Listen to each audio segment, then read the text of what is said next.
সালাম আলাইকুম। আমি মোহাম্মদ শাহিন।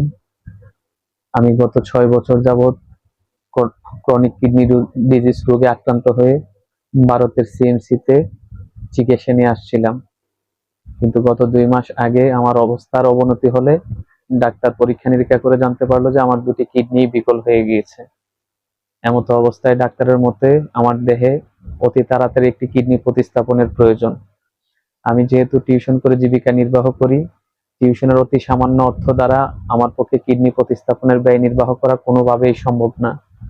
অতএব সমাজের সকল মহৎপ্রাণ ব্যক্তিবর্গের কাছে আমার আকুল আবেদন, আপনারা আপনাদের নিজ নিজ অবস্থান থেকে সামান্য সাহায্যের হাত বাড়িয়ে দিয়ে আমার কিডনি প্রতিস্থাপনের চিকিৎসার সুযোগ করে দিবেন। আসসালামু আলাইকুম।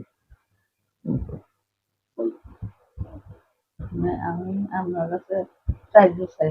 আমার প্রবলেম দয়া করে একটু সাহায্য করবে।